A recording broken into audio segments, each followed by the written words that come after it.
As Avenatti is a very newsworthy and legally relevant guest, he is speaking out for the first time from prison on the now historic case he helped ignite. Joining us now by phone is Michael Avenatti, the former lawyer to Stormy Daniels, calling in from the Terminal Island Federal Prison in California. Michael, welcome. Well, it's good to hear your voice, Ari. It's good to have you. We have a lot of news to get to, but first, how are you holding up? Well, as Elton John once wrote, I'm still standing, Ari. I'm doing fine, and to those who were hoping that perhaps the last few years would ultimately destroy me, I've got some bad news for them, and that is that it hasn't. I'm going to come out of this better and stronger than ever, and every day I strive to make sure that this does not define me. I believe this will be ultimately, a chapter in a very long book as opposed to the book. Understood. And you join us at a very newsworthy time. Some of your lawyering led to the exposure of the evidence in this case. The New York trial now will be Donald Trump's first and possibly only trial this year. How do you assess the strength of the prosecution's case? Well, I think what I'm about to say is going to surprise a lot of people, and that is that, I think this is the wrong case at the wrong time, Ari. I think that the case is in many ways stale at this juncture. You're talking about conduct that occurred some 8 years ago. I think the fact that it's occurring in state court in New York is a mistake. And I think that when you are going to potentially deprive tens of millions of Americans of their choice for the presidency of the United States, whether we agree with those folks or not, or regardless of what we may think of Donald Trump, I think it's a mistake to do it based on a case of this nature. I was hoping, frankly, that there would have been less hand-wringing, less bedwetting, and that the January 6th case would have been filed in a more timely manner. There's no excuse or reason as to why that case could not have been brought in 2021, and it should have been brought in 2021. And had it been brought in 2021, we would not find ourselves in the situation that we're in right now. Now, I know a lot of people have been critical of the United States Supreme Court, and as well as the D.C. Circuit. Yep.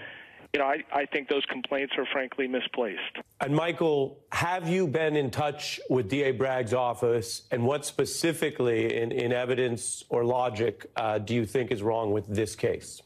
Well, I'm going to decline to answer as to whether I've been in touch with, either the defense or the DA's office. But let me say this in response to the second part of your question.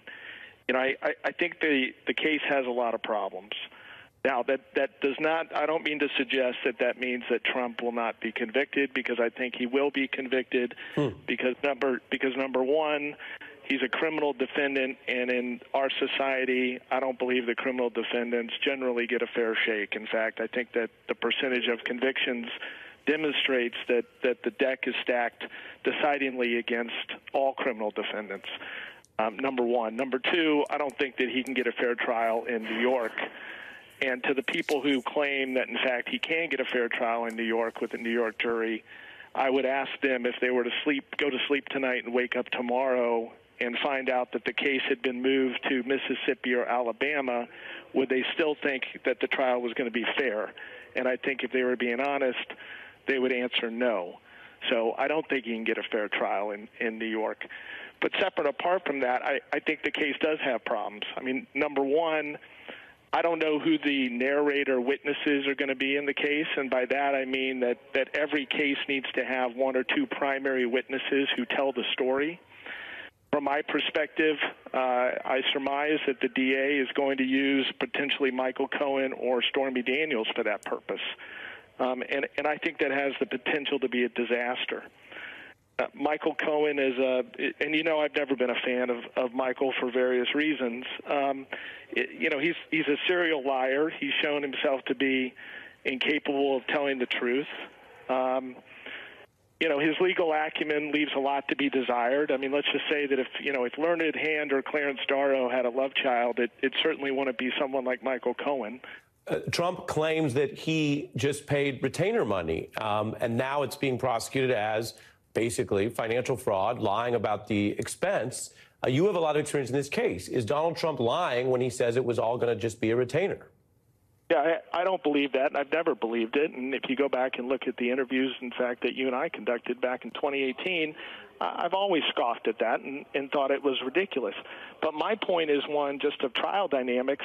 Who's going to tell the story? And the problem is that if the prosecution relies predominantly on Michael Cohen, and, documents don't admit themselves into evidence. I see various legal commentators talk about, well, this is a document case. Well, that may be true to a certain degree, but you've still got to have somebody on the stand that tells the story. And to say that Michael Cohen is a problem witness would be an understatement. I mean, and look, here's the other issue, Ari. Alina Abba is not going to be trying this case for Donald Trump. Now, I don't know how he got them, but he got real lawyers in this case.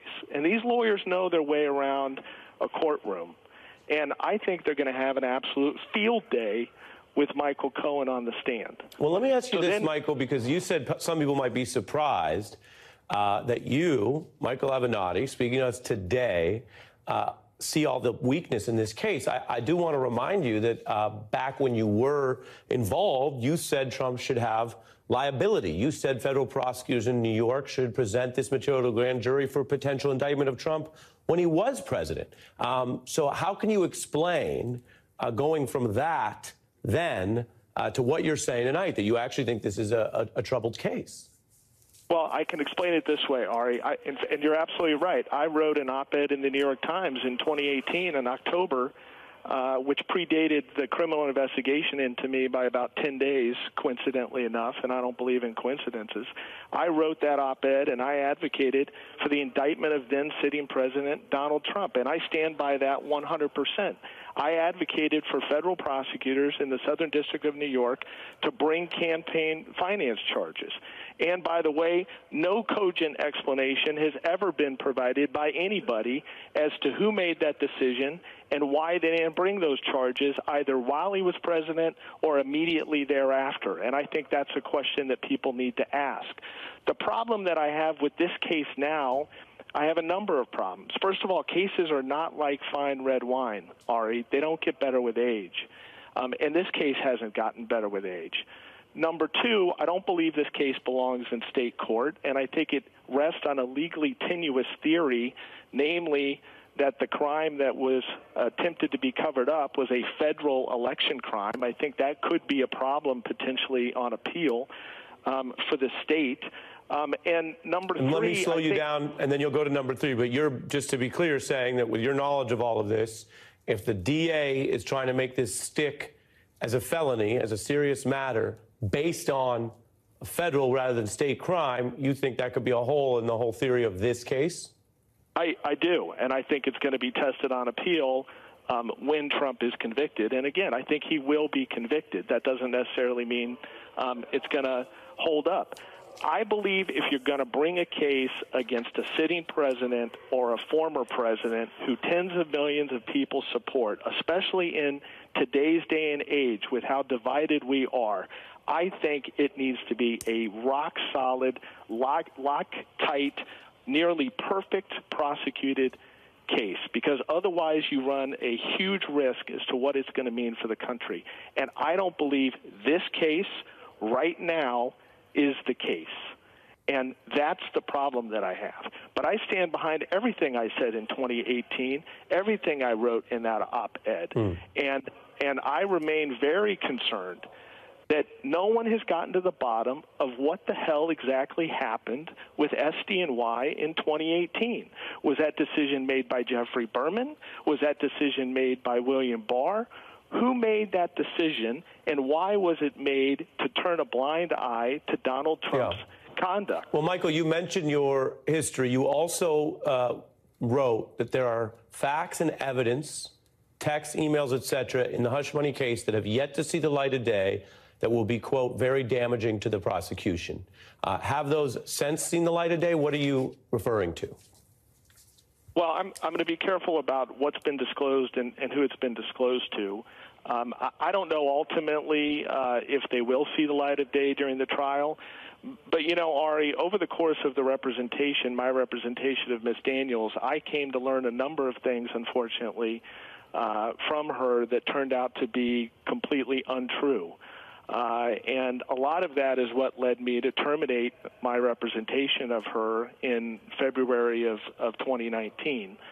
One of the big things that I learned, unfortunately, is that what I had been sold by Ms. Daniels relating to how this payment had came about and what I had subsequently advocated on television and others in reliance on what she had told me turned out to be completely false. It had been represented to me that she had not attempted to extort Donald Trump and the campaign in the waning days of 2016, that they had come to her.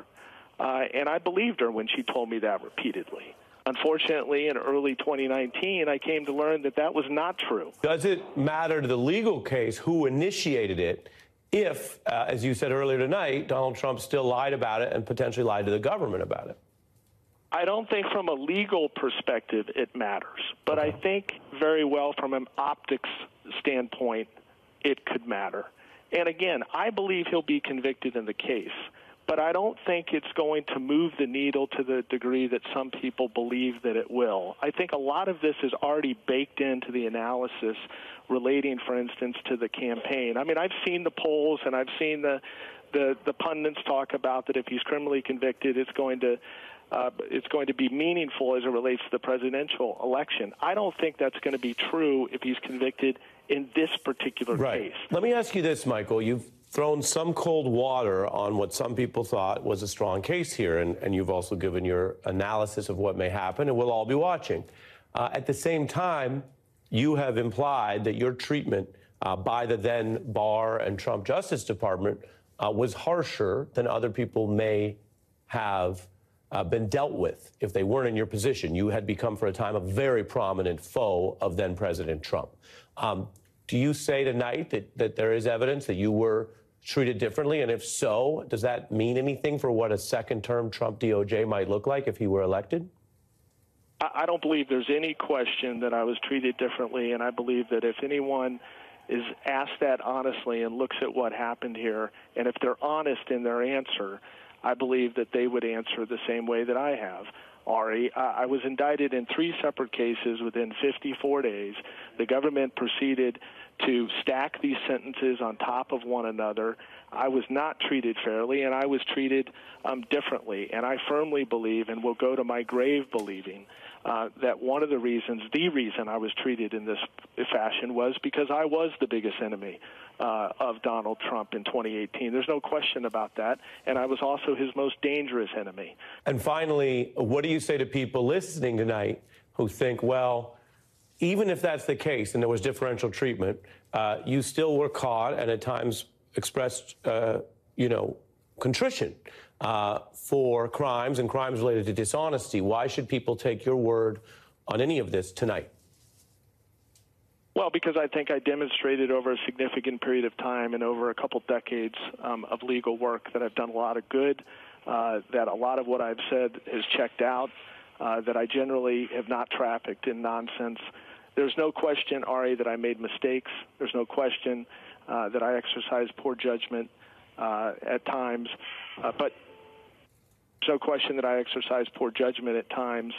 But I think people need to ask yourself or themselves, are you really going to define somebody by the worst thing they did in their life, or are you going to look at the totality of the body of their work? Mm-hmm. And what advice would you give to anyone on how to make sense of this trial as it unfolds? Well, I think it's going to be a circus. It's certainly going to be entertaining, and you're going to have your work cut out for you. But from what I've seen, you're certainly going to be up to the task. Again, it's been a pleasure to speak with you. Michael Avenatti, thank you very much for joining us tonight.